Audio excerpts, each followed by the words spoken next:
Lantern of the Path, a collection of hadith by Imam Jafar al Sadiq alayhi salam, Part 2, Section 10, Thankfulness. With every breath you take, a thanksgiving is incumbent upon you, indeed, 1,000 thanks or more.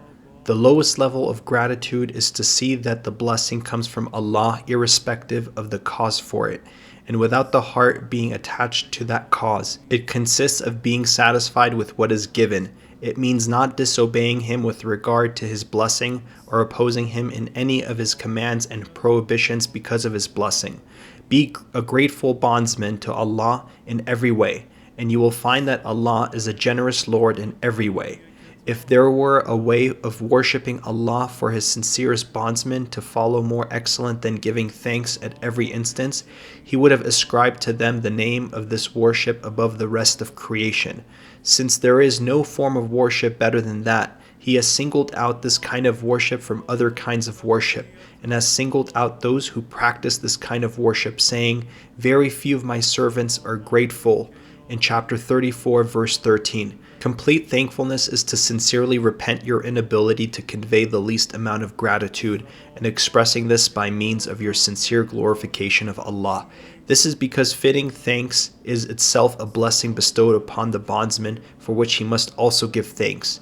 It is of greater merit and of a higher state than the original blessing which caused him to respond with thanks in the first place. Therefore, every time one gives thanks, one is obliged to give yet greater thanks, and so on ad infinitum, and this while absorbed in His blessings and unable to achieve the ultimate state of gratitude. For how can the bondsman match with gratitude the blessings of Allah, and when will he match his own action with Allah's while all along the bondsman is weak and has no power whatsoever except from Allah? Allah is not in need of the obedience of His bondsmen, for He has the power to increase blessings forever. Therefore, be a grateful bondsman to Allah, and in this manner you will see wonders. Section 11, on leaving your home. When you leave your home, do it as if you will never return. Leave only for the sake of obedience to Allah or for the sake of the faith. Remain tranquil and dignified in your bearing, and remember Allah both secretly and openly. One of the companions of Abu Dhar asked a member of Abu Dhar's household where he was, and she said, "He has gone out." When the man asked when Abu Dhar would return, she replied, "When he returns is in the hands of someone else, for he has no power on his own." Learn from Allah's creation, both the pious and the deviants, wherever you go.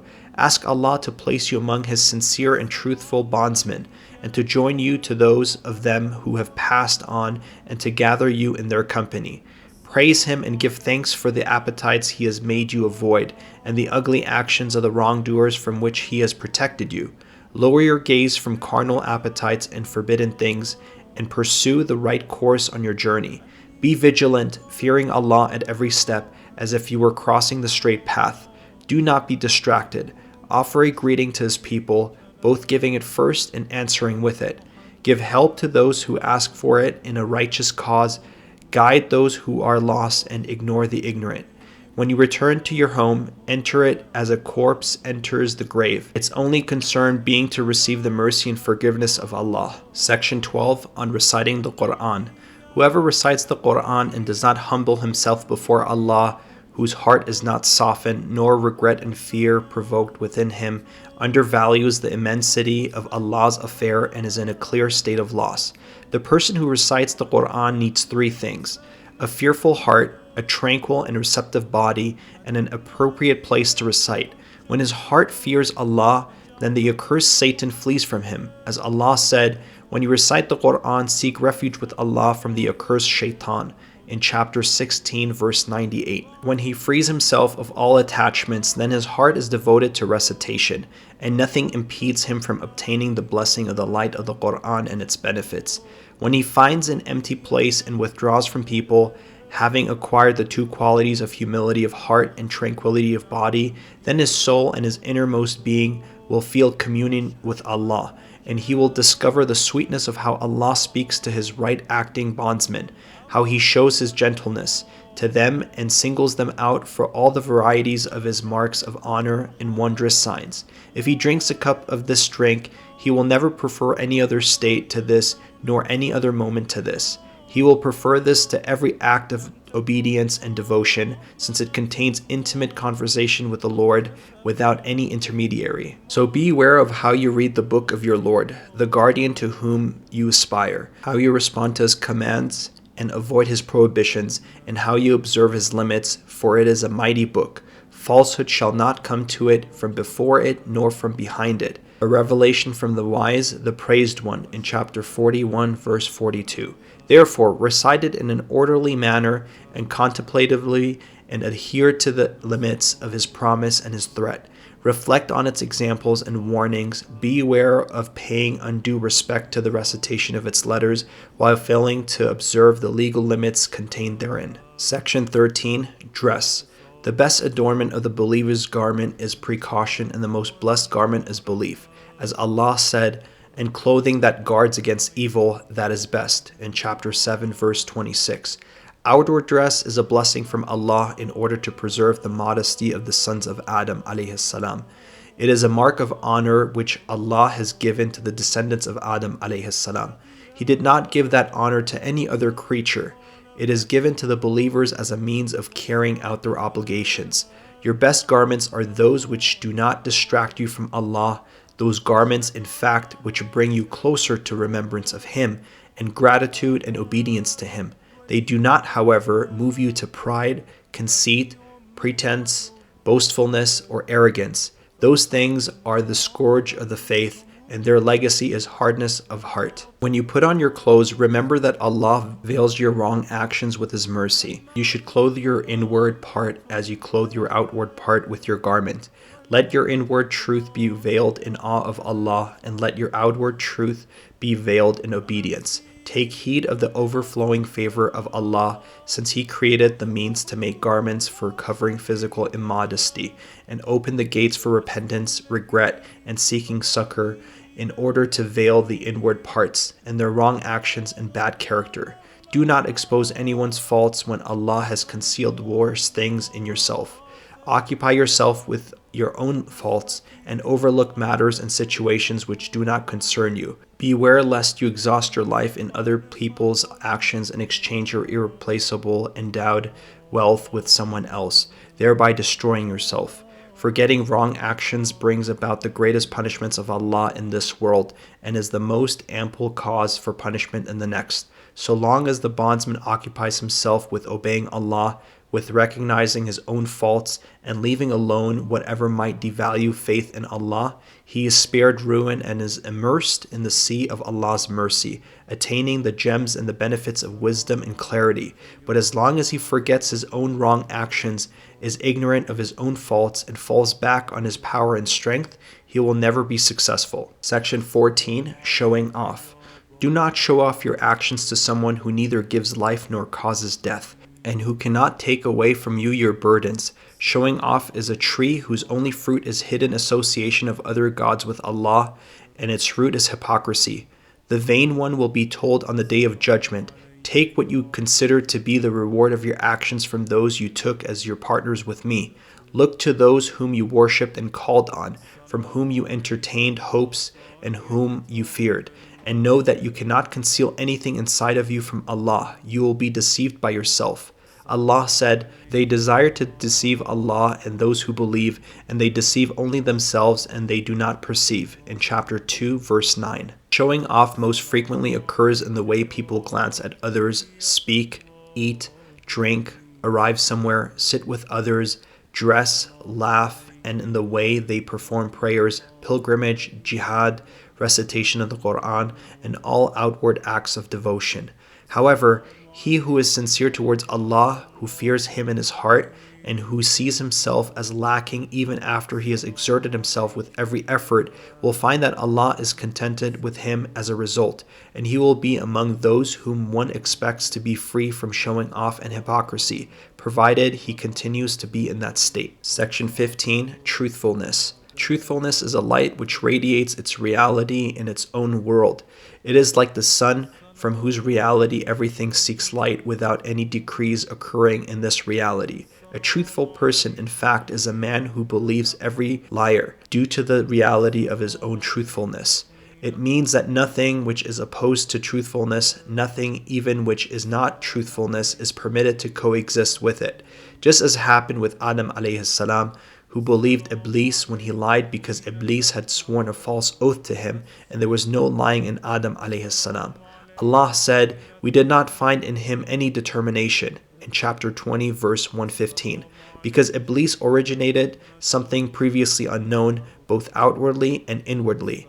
Iblis will be gathered with his lie, and he will never benefit from the truthfulness of Adam alayhi salam. Yet it benefited Adam alayhi salam that he believed the lie of Iblis, as Allah testified for him when he said that he was not constant in what was contrary to his custom. This really means that his being chosen was not at all diminished by Satan's lies. Truthfulness is the attribute of the truthful. The reality of truthfulness demands that Allah purify his bondsmen, as he mentioned regarding the truthfulness of Isa alayhi salam on the day of reckoning. He indicated it by referring to the guiltlessness of the truthful men of the community of Muhammad sallallahu alaihi wasallam, saying, "This is the day when their truth shall benefit the truthful ones," in chapter 5, verse 119. The commander of the faithful alayhi salam said, "Truthfulness is the sword of Allah in his heaven and earth. It cuts everything it touches. If you want to know whether you are truthful or lying, then look into the truthfulness of what you mean and the conclusion of your claim. Then gauge them both according to a scale from Allah, as if you were present on the day of resurrection." Allah said, "And measuring out on the day will be just," in chapter 7, verse 8. If there is balance and harmony in what you mean, then your claim is successful, and your truthfulness is in the fact that the tongue does not differ from the heart, nor the heart from the tongue. The truthful person with this description is like the angel who draws out his soul. If the soul is not drawn out, then what is it to do? Section 16, Sincerity. Sincerity lies in all distinguished actions. It is a notion that starts with acceptance and ends with Allah's pleasure. Therefore, he whose actions Allah accepts and with whom he is content is the sincere one, even if his actions are few. Whoever does not have his actions accepted is not sincere, even if his actions are many, as we can see when we consider what happened with Adam alayhi salam and Iblis, and may he be cursed. The sign of acceptance is the existence of integrity and correctness, by expending all that is desirable with accurate awareness of every movement and stillness. In upholding what he has, the self of the sincere one is consumed, and his life is spent so as to put what he has in order, unifying knowledge and action, the doer and what is done by the action. For if he has attained that, he has attained all, and if he misses it, he misses all. And that is brought about by purifying the meanings of disassociation in his unity. As the first Imam alayhi salam said, "Those who will act will perish, except for those who worship. Those who worship will perish except for those who know. Those who know will perish except for those who are truthful. Those who are truthful will perish except for those that are sincere. Those who are sincere will perish except for those who have precaution. Those who have precaution will perish except for those who have certainty, and those who have certainty are of exalted character. As Allah said, and serve your Lord until there comes to you that which is certain, in chapter 15, verse 99. The lowest level of sincerity is when the bondsman exerts himself as much as he can, and then does not consider his action to have any worth with Allah, so that he does not make his Lord recompense him for his actions according to his knowledge. For if Allah asks him to fulfill the full duties of slavehood, he would be unable to do so. The lowest station of the sincere person in the world is safety from all wrong actions, to be rescued from the fire and to win the garden in the next world. Section 17, Precaution. Precaution, taqwa, has three facets. Precaution by dependence on Allah, which means leaving behind contradiction and going beyond any shade of doubt, and that is the precaution exercised by the highest. 2. The precaution of Allah, which means to abandon all doubtful matters and to leave the forbidden, haram, alone. This is the precaution of the elite. Number 3. The precaution of the fire and punishment, which results in leaving alone what is forbidden. This is the precaution of the general public. Precaution is like water flowing in a river. The three levels of precaution are like trees of every color and variety planted on the bank of that river. each tree absorbing water from that river according to its essence, capacity, delicateness, and thickness. Then the benefits which creatures take from these trees and fruits are according to their value and worth. Allah said, palm trees having one root and others having distinct roots, they are watered with one water, and we make some of them excel others in fruit. In chapter 13, verse 4. Precaution and acts of obedience to Allah is like water for the trees, and the natures of the trees and their fruits and their colors and taste are like the measures of belief. Whoever has the highest degree in belief and the purest nature with respect to the soul has the greatest precaution. He who is precautious has the pure and more sincere worship. Whoever is like that is nearer to Allah. But every act of devotion that is founded on something other than precaution comes to nothing. Allah said, is he therefore better who laid his foundation on fear of Allah and his good pleasure, or he who laid his foundation on the edge of a cracking, hollowed bank, so it broke down with him into the fire of hell? In chapter 9, verse 109, the explanation of precaution is to avoid entering an affair which contains no harm simply out of fear of one which does. It is, in reality, obedience without rebellion, remembrance without forgetfulness, knowledge without ignorance, and it is accepted by Allah and not rejected. Section 18. Fearing Allah. Close the gates of your limbs and senses to all that will harm your heart. Remove your standing with Allah, and bring it in its wake grief and regret on the day of judgment, and shame about the evil actions you committed. The scrupulous person must have three principles. He should overlook the faults of all people. He should avoid offending them, and he should balance censure with praise.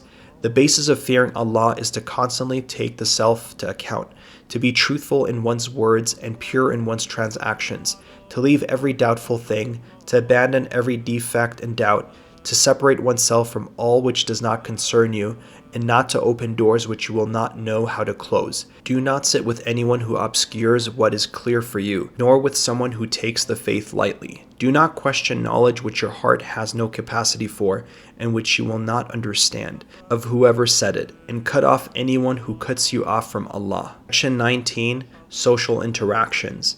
Courteous social relations with Allah's creation while avoiding all acts of disobedience to Him is a sign of Allah's excessive generosity with His bondsmen. Whoever is sincere and humble before Allah in his innermost being will have good social interaction externally. Keep company with people for the sake of Allah, and do not keep company merely for your own share of worldly affairs, for seeking rank, showing off, or for reputation. Do not fall below the limits of the Sharia for the sake of social intercourse, such as trying to keep up with others or gaining a reputation. For these things cannot make up for you, and you will miss the next world with no recourse. Treat someone who is older than you as you would your father, someone who is younger than you as you would a son. Treat your peer as you would a brother.